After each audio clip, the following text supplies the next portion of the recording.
Good afternoon, everyone. I welcome you all to News Platform for a discussion on joblessness, India's ticking time bomb.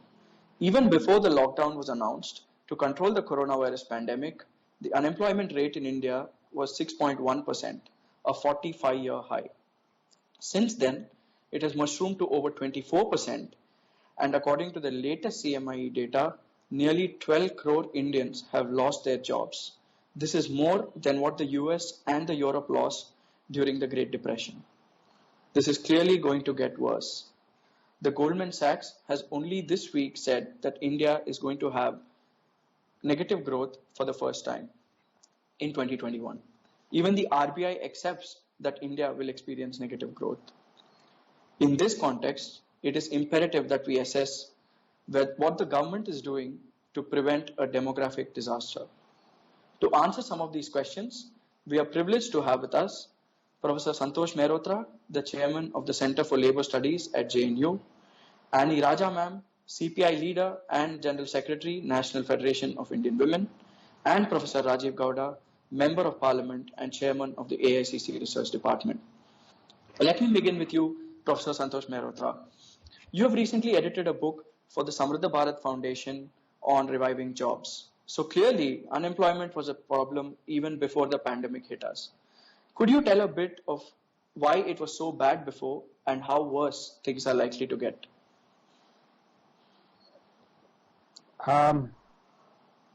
First, let me just say that the rate prevailing in 2018 by the current weekly status was actually 8.4%. It's only by the principal status and the subsidiary status that it was 6.1%. So that the reason why I wanted to say this, because there is a need to compare what the CMI data is telling us and what the NSS was telling us, and the comparable rate is 8.4. Anyway, the point is that it had risen to a 45-year high because the number of entrants into the labor force began increasing after 2012, when the number of non-agricultural jobs actually began to slow down. So a gap opened up and unemployment rose, and particularly youth unemployment rose very quickly.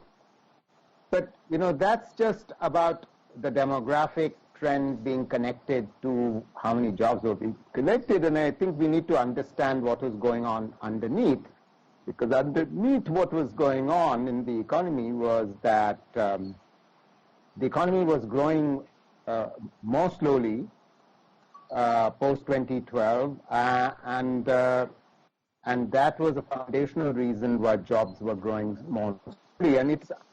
And what's important, what's additionally important, is that there was an actual decline in manufacturing jobs, in the run-up to 2018 and in absolute terms. And that's a very serious problem because that meant that the structural transformation that had been going on between 2004-05 and 11-12 actually stalled.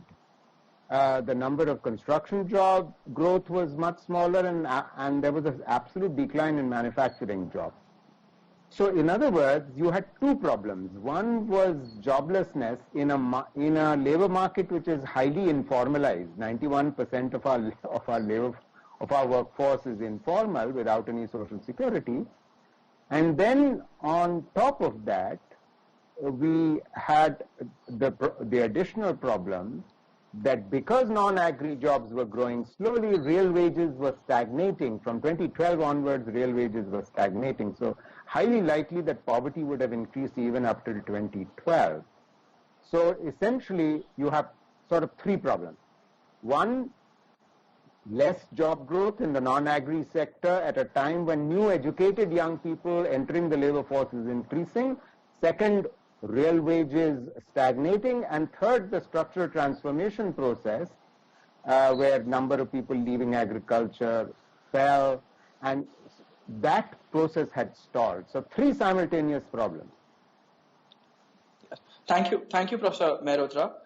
I'd like to pick up on what you said about the informal sector and ask Annie ma'am. The International Labour Organization, ma'am, has recently said that 400 million informal sector workers could be pushed to poverty. How bad do you think the impact of this is on the informal sector and particularly on the MSMEs? You see, from since 90s, we as a country and globally, we are following an economic development path that is a neoliberal economic development path. And one may say that it is all inclusive, but it is exclusive for a certain section of the society. That is what one should understand. Since then, since the day of accepting neoliberalism as a policy, we can see that the exclusion and marginalization of common people, ordinary people, poor people, workers, and especially the women, it is increasing. And this growth model is it is you said it is job loss. We are discussing about job loss, but it is not only a job loss growth model. It is job less growth model. That is what we understand. And the workforce participation of women has every year it is going down, and according to the NSSO PLRF report 2020, it says that Mayrata Sabha, you should correct me, I think it is 17% of women. Women's workforce is only, it is getting reduced year by year. So that is a very big concern. And on top of that, the policies like the demonetization, the policies like without any preparation, the lockdown and all these things, and again announcing the privatization of all the public sector undertakings. So you are indirectly and directly pushing away women from the 96% of the women workforce is in the unorganized sector, and only 4% is in the organized sector, and you are pushing more women from into the exploitation, into the unorganized sector. So that is what a very scary thing, which is what we are all concerned, because the in the disguise of this corona pandemic, the government has recently announced they don't want the public sector. Public sector means there is a little hope that for women, for the marginalized, for the Dalits, for the tribals, there is a scope or hope to have some sort of unemployment. Now government is openly throwing it out to the private sector. So that is really scary, and I think the political parties actually need to take up and see this gender angle also, and social angle also in this. And this is what I would like to say about it. Is really, really scary. Yeah. And what all a one-time meal today if we have, and this government and its policies are snatching away even that one-time the food from us. Thank you, ma'am. I would like to come to that as to what the government is doing. The government claims that there is the PM Garib Kalyan Yojana, the Atmanirbhar package, and also the recent increase for Narega funding. So do you think this will help in solving the unemployment crisis now? Or to what extent do you think it will help? It's to me.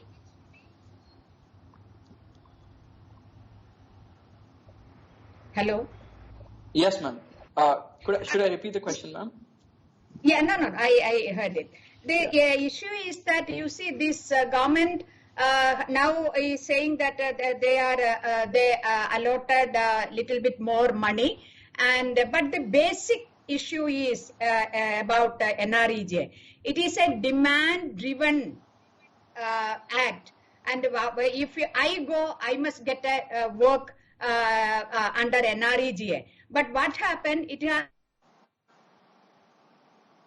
has been reduced to the fund, or better, you will be having this much fund, so accordingly you distribute and manage the things.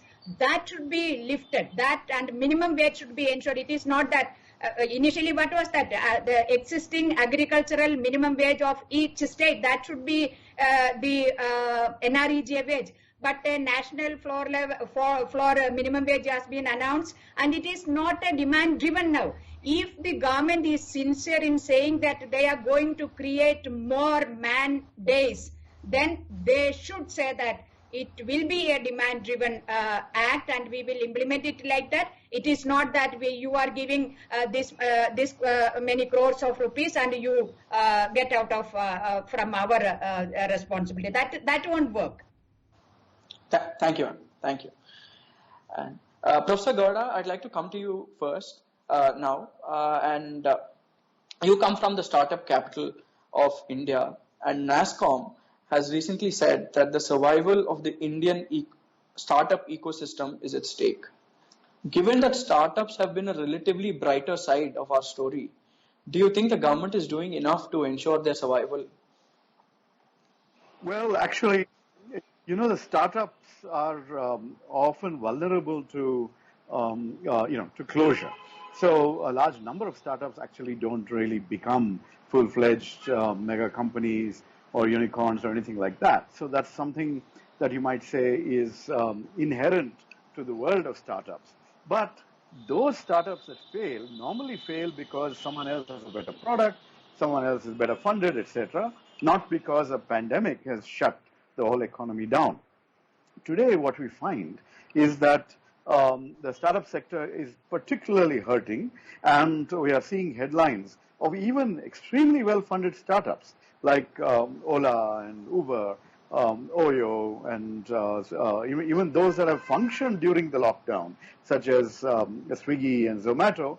They're all laying off people. And this is really something that the government should have anticipated. And there is this huge fund that the government has set up, which is to help startups. And there's some 7,000 crores or something sitting in there. And that could have been deployed to some extent to help startups, tide over this 2-3 month period before the economy comes back to some semblance of normalcy. And that hasn't happened.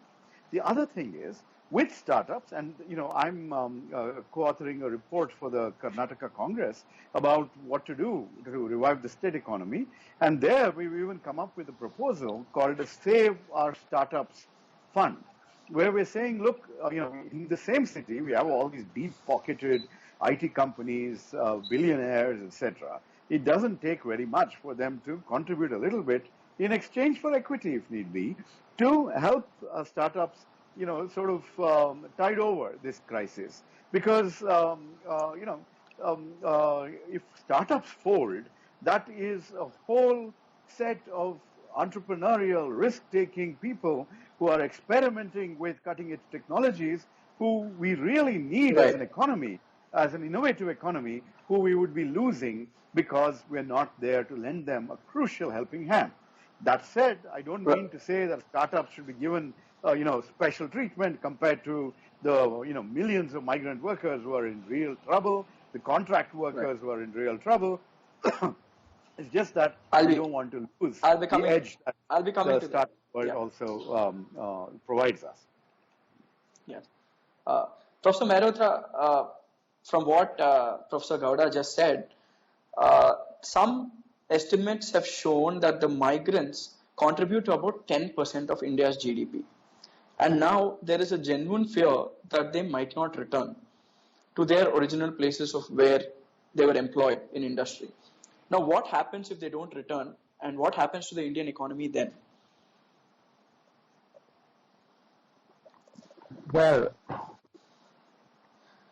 let's recognize the reality that actually they will probably not return for some time, and there are several good reasons for that, and I will come back to your question, but let's just look at the prospects of their return. One, they're not returning in the short run because we know perfectly well that the economy is going to take months to even recover back to the January 2020 point of time. It will take at least a year, if not more, to get back to that point. That's reason one. Reason two that they might not return is, as Annie rightly said, they have felt humiliated, They have left this city treated very poorly. Along the way, they have been treated poorly. And this feeling of humiliation and indignity is going to stay with them for a while. Third reason that they may take some time to return is because of the COVID pandemic, because they know perfectly well that when they come to live here, they don't live in the open as they do at home in rural areas. They live 2, 3, 4, 5 to a room. And the risk of contracting the disease is much, much greater. Fourthly, they may not return because even if the jobs are going to be there, because the economy is going to revive slowly, wages will not go back to that sort of level as prevailed, let us say, in January 2020. So for all these reasons, it's a bit unlikely that they might return. Having said that, there has to be an effort made on the part of government to actually enable them to return. And let me say one or two, perhaps offer one or two suggestions, which we do in the book, Reviving Jobs. We suggest, for instance, that time is now ripe for a urban Manrega equivalent, because that will have the following effect. It can serve the function of, for instance, perhaps creating migrant worker housing, low-cost rental housing, because that's one of the problems. I just gave you the one reason why they might not return. And the government quite often in most cities has excess land. The second reason why urban Manrega is appropriate at this point is because it could turn out to be substitutive, meaning it would, what is the government worried about? Fiscal cost? Well, yes, of course, currently they've allocated more money to Manrega, and that is only as it should be for rural areas. But if an urban Manrega was started, urban employment guarantee was started, workers will get attracted back, and it would be substitutive to the money that might get spent in rural areas. So in other words, the fiscal cost is not going to be greater, and the government needs to look at it in that way. It will serve many purposes. Right. Thank you, sir. Professor Gowda, coming back to some of the measures that the governments have been taking, they have proposed far-reaching changes to... Sorry. Yes, ma'am. No, I am saying that this was promised by the then government while passing the MGNREGA, the Urban Employment Guarantee Act. Right. Yeah. Professor Gowda, there have been far-reaching changes to labor laws that have been proposed by some state governments and the central government, and they're even considering legislation forcing the workers to stay near factory sites. Now, many experts have called this unconstitutional, but what I wanted to ask you is, will these measures help in kickstarting the economy, and are they required, or is there anything else that needs to be done? See, if you were to look at India's labor regulation, a lot of it is actually not even enforced. It's only a small fraction of organized labor who are on permanent employment who get the protections that the labor laws provide. And those labor laws and the bargaining power of trade unions, etc., are all issues that have taken centuries to develop. And we can't just so basically take away all of those protections, especially those protections that relate to workers' safety and things like that. And so therefore, and actually, if you take a step back and look at the real situation, how much is labor cost? Is it going to make such a huge difference to a company's bottom line? Are workers who are made to work overtime without being paid more for many more hours a day per week, are they going to be more productive? All these questions you need to ask. And we've already seen that in India there's a lot of contract labor. If you remember the big crisis that took place at the Maruti factory, that was because there was a huge proportion of contract labor who were doing the same work as those who were permanent, and they were not being paid in a similar manner or given benefits in a similar manner. So fundamentally, these measures to try, seem like they are measures aimed at trying to please corporate India. That is going to make that much of a difference to corporate India's bottom line.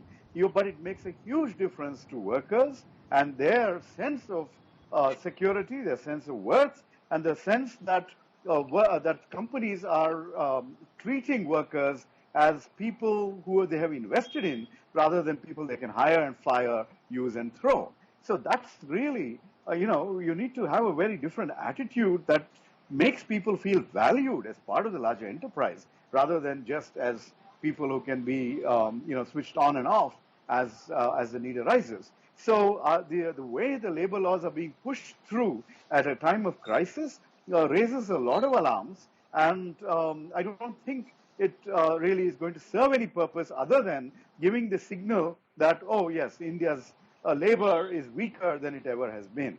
And that's a very, very unfortunate signal to provide, because we need workers who feel valued, who are seen, who see themselves as being part of a larger industrial establishment, not as people who are hired and fired. So that's, it's a short-sighted set of moves. But I think what's going on is states are trying to attract investment, and some short-sighted investors will probably see this as an advantage to go to a state where the rules are being relaxed, that too through ordinances and, in a very, very short-sighted manner. Right. That's going to be a problem. Professor Mehrotra, I'd like to come back to you. I would like to ask you, what is that measure that you would propose? What will you do to revive jobs now? So, Sai, are you asking me? Because I couldn't quite hear you very well. Okay. Right. Yes, sir. What would you do to revive jobs now? Right. Well, one thing I already mentioned about urban Manrega, but actually before that, let us do the simple thing that, in a sense, the government has already promised that it will do. For instance, let us spend the money that has been committed for Manrega, because let us recall what has happened in the last couple of months. For the first time in 15 years, the absolute number of workers in agriculture actually increased in a matter of weeks by 5 million, 5.2 million according to CMI data. Millions of migrant workers have gone back home. So the number of workers in agriculture was dropping consistently and coming to cities to work. And in the matter of weeks, the number of workers in agriculture, as CMI data is showing, has gone up by 5 million. So Manrega is absolutely essential, and effective and efficient implementation of Manrega.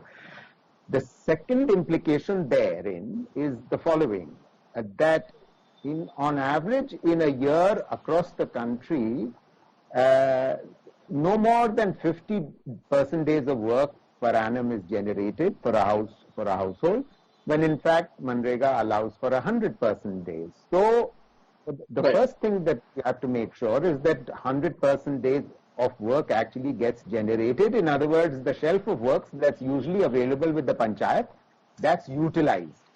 And once we arrive at 100% days, if the economy is not reviving, the government should consider actually relaxing that 100-day cap and taking it up to enable workers to actually get more work. The second thing I've already said is, get urban Manrega up. The third thing, and this is actually, I'll stop with this. I won't say very much more. Yeah. I mean, there are many other things I could talk about, but I won't.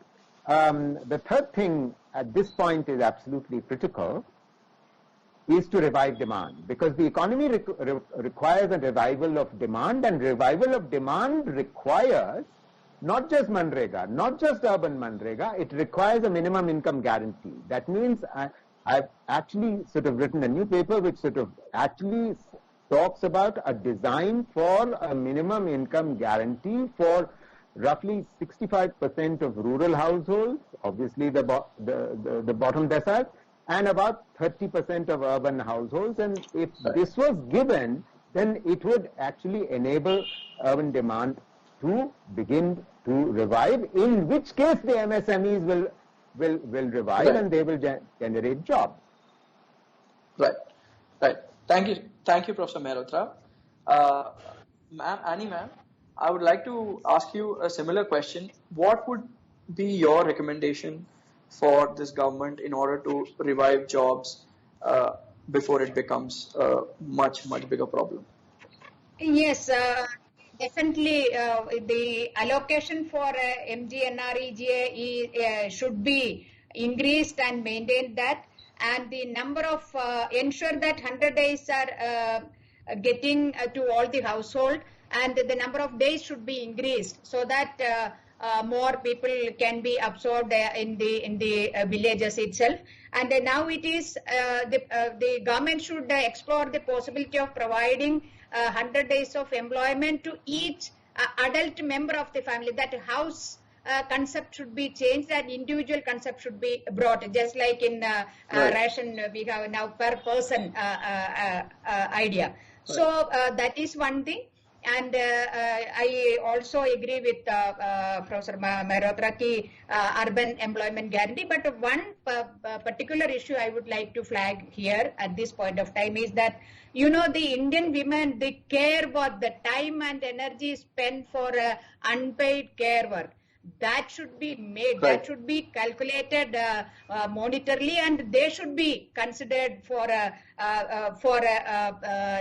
wage component or something like that. And it can also bring in as one of the work which can take under MGNREG also. Care work, 10 times more time is spent by the women in this. And recently there was a study during this COVID period that all the domestic workers, home-based women workers, every sector women have lost their 90 to 99% women have lost their opportunity, and their care work, unpaid care work thing has gone up. So we need to look into that aspect also, and that is what strengthen MGNREG, implement Thank- it as thank a demand-driven act. Thank you, ma'am. Thank you. Professor Gowda, there is only a minute left that we have. So, what would your advice to the government be? You can have the last word. The government should put in the resources to save businesses that are operating today, because if more and more MSMEs fail, if more and more factories lay off people, you end up with a situation where you will have more joblessness, and you will have more business failures. Secondly, I would endorse the concept of what I would call a national Manrega, and along with that, a minimum income guarantee to